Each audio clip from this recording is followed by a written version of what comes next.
Bayangkara hebohkan sepak bola Indonesia. Wow, kata itulah kita sematkan untuk tim kebanggaan warga Lampung, yaitu Bayangkara Presisi Lampung FC, yang mana ya kita tahu ini lagi heboh kali beritanya di sosial media tentang keinginan Bayangkara FC yang segera merekrut pemain diaspora, guys. Wow, ini bagai petir di siang bolong. Ya, kita lagi santai-santai tiba-tiba mendapatkan kabar bahwasanya pemain-pemain diaspora kita yang tidak banyak mendapatkan menit waktu bermain itu bakal direkrut sama Bayangkara FC, guys.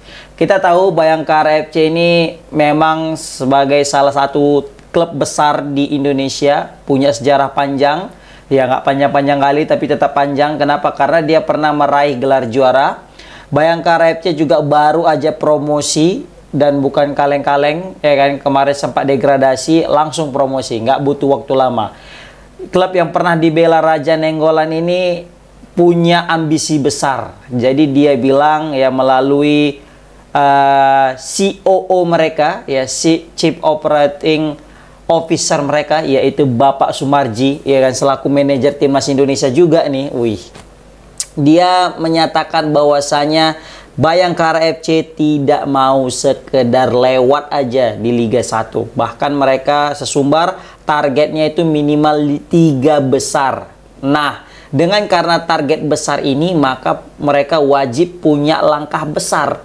Dan salah satu langkah besarnya itu ya itu tadi, mendatangkan beberapa pemain diaspora yang dinilai kurang banyak bermain di klubnya.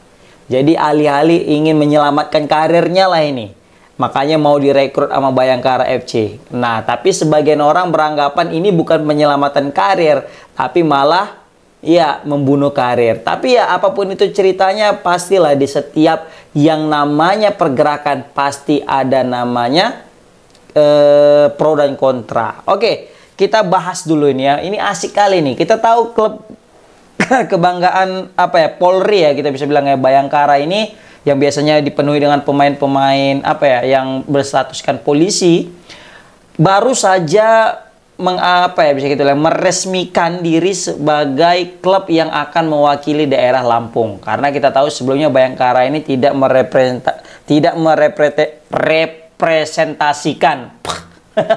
merepresentasikan sebuah daerah. Nah, kali ini mereka layaknya Dewa United menunjuk Banten, Madura pula, Bayangkara menuju Lampung. Kita tahu Lampung itu sempat ada namanya Badak Lampung FC kan, tapi terdegradasi. Nah, kali ini Bayangkara Presisi Lampung FC, asik.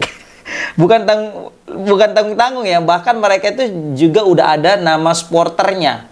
Kalau misal PSMS kan kayak Smack Hooligan, Kampa FC dan lain-lain lah ya kan. Nah, kalau sebutan supporter daripada Bayangkara FC ini namanya Elbara, guys. Elbara, asik. Bara membara ya kan, Elbara. Yang mana supporter ini diresmikan baru saja, yaitu di tanggal 16 April. Nah, semoga aja konsisten supporternya sehingga bisa membuat apa ya, bisa kita bilang animo sepak bola di Lampung itu meningkat. Ya kan? Karena memang kita tahu di Lampung juga belum banyak klub-klub yang berkecimpung di Liga Nasional ya kan, walaupun ada tapi mungkin aku yang nggak tahu.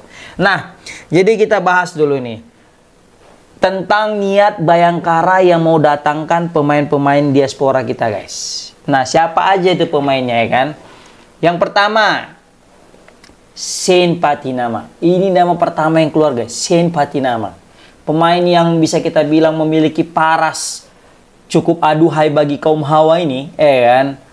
Disinyalir kuat bakal memperkuat Bayangkara. Karena kebetulan si Shane Patinama ini tidak mendapatkan menit waktu bermain yang cukup di klubnya, yaitu KAS Eupen, yang mana merupakan klub Liga 2 Belgia. Sebelumnya ia rajin ya mendapatkan tempat bermain, ya setidaknya walaupun nggak jadi starter, dia jadi pemain cadangan. dan main sebagai pemain pengganti. Tapi akhir-akhir ini dia sudah mulai jarang diturunkan sebagai pemain maupun pemain pengganti. Nah, ini menimbulkan kekhawatiran tersendiri bagi Pak Sumarji mungkin ya kan, selaku manajer timnas Indonesia, dan memutuskan ingin menyelamatkan karirnya dengan cara merekrutnya dan membawanya ke Bayangkara. Selain untuk menyelamatkan karir seorang Shane Patinama, disinyalir juga ingin menyelamatkan Bayangkara agar tidak terdegradasi lagi dan justru sebaliknya ingin meraih gelar juara. Dan itu sah-sah saja secara hukum, ya kan? Apalagi secara fair play, secara apa, biasalah, ya kan? Tapi mungkin banyak netizen ini yang merasa kok bisa, kok mau, kok kayak gini, janganlah. Nah, gitulah mungkin banyak cakap netizen Indonesia yang merasa masih bisa loh mereka berkarir di Eropa, jangan masuk ke Liga Indonesia. Mungkin itulah harapan mereka. Itu pemain pertama yang disinyalir, ya kan? Yang kedua, pemainnya adalah Nathan Choaon. Kita tahu Nathan Choaon ini lebih parah lagi. Kalau Shane Patinama masih sempat main 16 kali. Tapi kalau Nathan Choaon ini sebelum lawan kemarin itu kita Australia, itu dia cuma main sekali dan itu cuma 2 menit katanya. Oh, mak jangan gila nggak tuh? Kasian kali kan, main sekali tapi cuma 2 menit, berapa menit lah gitu pokoknya Nathan Choaon ini. Ini sangat kita sayangkan dia. Memang kalau dia itu levelnya lebih tinggi lah ketimbang daripada siapa tadi, Shane Patinama. Karena Shane Patinama Liga 2-nya Belgia, sedangkan Nathan Choaon ini Liga 2-nya Inggris. Pasti levelnya dan kompetitifnya berbeda. Tapi dia itu tidak mendapatkan waktu menit bermain yang banyak, guys. Jadi ini berbahaya nih, ya kan?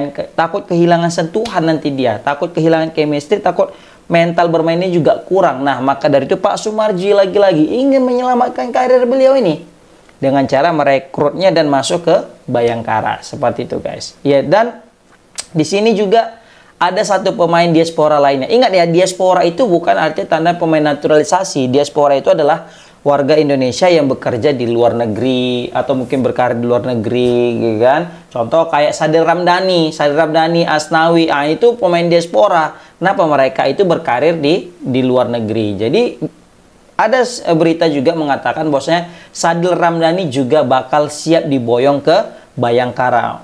Rame berita katanya Sadil Ramdhani mau direkrut Persib Bandung gitu kan. Tapi ini ada lagi Pak Sumarji bilang udah komunikasi dengan agennya Sadil Ramdhani dan katanya pengen belum dapat lah, mungkin lagi cincai gitu ya kan. Tapi nanti menunggu keputusan hasilnya di akhir lah pokoknya. Pokoknya nanti bakal ada surprise sih kayaknya ya kan. Udah bisa kita lihat ada 3 pemain nih yang disinyalir kuat. Nathan, Shane dengan Sadil, dan ini 3-tiganya masih di usia yang muda dan masih usia yang cukup matang, ya kan. Nah, jadi banyaklah bisa kita bilang pro dan kontra yang timbul di permukaan, khususnya di sosial media. Ini sosial media lagi ribut kali nih untuk memperdebatkan kenapa mereka ini ditarik ke Liga Indonesia. Tapi ada juga yang pro, ada juga yang setuju. Ada bahkan yang setuju ya, kita bahas dulu yang setuju. Ada sebagian orang bilang nggak masalah lah main di Liga 1. Kenapa rupanya gitu ya kan? Justru bagus ketika dia main di Liga 1. Kita itu menyelamatkan karir mereka. Yang mana sebelumnya mereka itu tidak mendapatkan menit waktu bermain yang banyak. Kali ini ketika main di Bayangkara mereka akan rutin main. Mereka akan semakin sering bermain di Indonesia, semakin penyesuaian dengan culture dan juga dengan cuaca Indonesia. Jadi makin mudah nanti main di timnas. Itu alasan mereka yang pertama. Yang kedua, mereka membandingkan dengan Rizky Ridho. Coba tengok itu Rizky Ridho main di Liga 1 bersama dengan Persija. Tapi lihat tuh hasilnya di lapangan ketika bermain dengan timnas. Nggak kalah loh dengan pemain-pemain diaspora lainnya yang berkarir di luar negeri. Kayak Jazz, Miss Hilgers, Kevin Nix, dan lain-lain. Bahkan performa daripada Rizky Ridho itu lebih bagus ketimbang daripada Miss Hilgers selaku pemain yang berlaga di kasta tertinggi Liga Belanda dan pemain yang punya bandrol atau mungkin market value paling mahal di Indonesia. Nah, padahal dia cuma main di Liga Indonesia. Nah, itulah salah satu indikator atau mungkin bisa kita bilang penyebab atau alasan mereka kenapa bilang ya nggak masalah jika Shane dengan Nathan Choaon ini gabung dengan Bayangkara.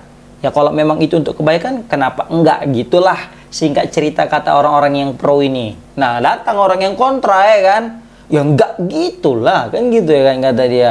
Justru sebaliknya, ini mereka ini masih usianya sangat muda, kata dia, ya kan. Masih punya karir yang panjang. Kalau bisa, jangan langsung ke Indonesia. Banyak-banyaklah menimba ilmu di luar negeri. Gitulah kata mereka, ya kan. Contoh kayak Sean Patinama, ya udah pindah aja ke klub yang bisa menawarkan waktu bermain yang lebih banyak. Sama halnya dengan Nathan Choaon. Nathan Choaon ini apalagi masih muda, apalagi di awal-awal kemarin bela timnas juga sangat bagus banget, apalagi waktu dia masih main di Heerenveen, terus main di timnas U23, dia itu penampilannya sangat menawan dan sangat dinanti-nantikan sama supporter Indonesia. Tapi lambat laun karena memang jarang main, terakhir performa dia juga tidak seperti yang kita inginkan. Nah, seperti itu guys. Jadi orang Indonesia ini berharap, janganlah, ini mematikan karir nih namanya, ngerusak karir, penurunan kata dia, penurunan level. Karena level Liga Indonesia ini masih sangat buruk kata dia. Bayangkan, masih di bawah Kamboja loh, disalip Kamboja kita, dia katanya. Kalah, jangan kan Liga Malaysia, Liga Thailand, Liga Vietnam, Kamboja aja kita kalah kata dia. Nah makanya janganlah ke Liga Indonesia, ya kan, nanti takutnya kualitas permainan mereka itu malah menurun gitu. Makanya masih disuruh untuk terbang tinggi ke Eropa sana, atau at least ke liga-liga Asia lainnya lah yang notabene lebih mentereng daripada Indonesia, biar bisa menimba ilmu lebih banyak. Tapi menurut aku sih ya, jangan ke Liga Asia lah. Takut kali aku nengok, trauma kita nengok ke Liga Jepang gitu ya kan, ke Liga Korea, takut awak lagi nanti kayak Sandy Walsh. Kemarin oke lah Justin Hubner ya kan, baru siapa, Pratama Arhan, Asnawi. Nah ini, Asnawi masih sering bermain tuh. Ini Sandy Walsh awal-awal aja dikasih main ya kan, sisanya udahlah kena kacang dia di cadangan terus ya kan. Nah seperti itu guys. Tapi kalau misalnya kayak Jordi Amat mungkin yang didatangkan Pak Sumarji, itu mungkin masih oke lah, karena memang sudah di penghujung usia karirnya kan. Ditambah lagi juga dia udah main di Liga Malaysia, dan juga kalau nggak salah habis kontraknya tahun ini, dan besar peluang kalau misalnya Indonesia timnas pula Bayangkara mau merekrut seorang Jordi Amat. Dan ini di komen sama netizen juga ya, iya bagus Jordi Amat aja, janganlah Sen, janganlah Nathan, gitulah kata orang itu. Tapi orang-orang nggak banyak komen tentang Sadil Ramdhani, karena kita tahu Sadil Ramdhani juga memang udah malah melintang di klub Indonesia maupun juga di Liga Malaysia, seperti itu guys. Dan ada lagi berita simpang siur ya kan, bilang Rafael Strijk lagi katanya. Waduh, ini makin bahaya kalau Rafael Strijk masuk ke Liga Indonesia kan, takutnya nanti kayak Ejra Walian kan, kasihan Ejra Walian itu juga kan, padahal dia itu pemain berbakat yang di Akademi Ajax juga satu tim sama Van de Beek kok nggak salah itu kan.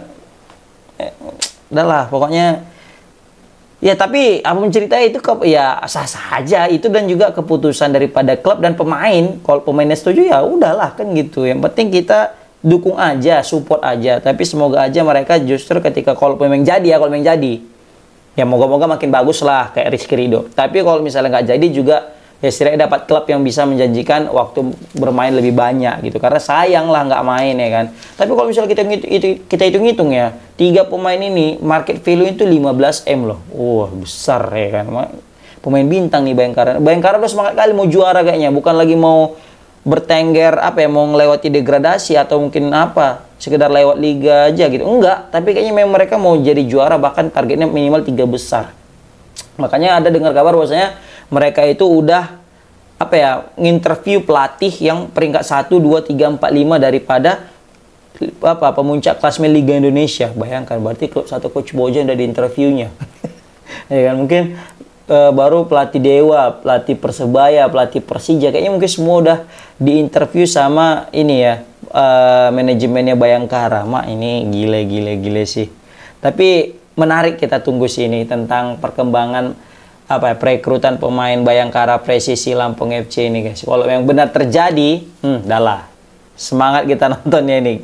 Semangatnya kita mau lihat ini bakal makin keren atau enggak gitu lah ya kan. Tapi yang jelas kita doakan aja yang terbaik. Semoga Bayangkara juga bisa menampilkan permainan yang terbaik dengan pemain-pemain barunya. Begitu juga dengan pemain-pemain Indonesia kita, pemain-pemain diaspora yang nanti kalaupun betul datang ke Indonesia, ya semoga performanya jadi lebih gacor, lebih mantap, dan bisa menolong timnas Indonesia. Karena output kita pasti yang terakhir adalah timnas guys. Mau klub, mau apa gimana, jujurnya kita berharap timnas yang bisa membanggakan, harga diri Indonesia di mata dunia, guys. Oke, komen di kolom komentar, guys. Gimana pendapat kalian tentang niat Bayangkara yang menghebohkan warga Indonesia tentang perekrutan pemain-pemain diaspora ini, guys. Assalamualaikum warahmatullahi wabarakatuh.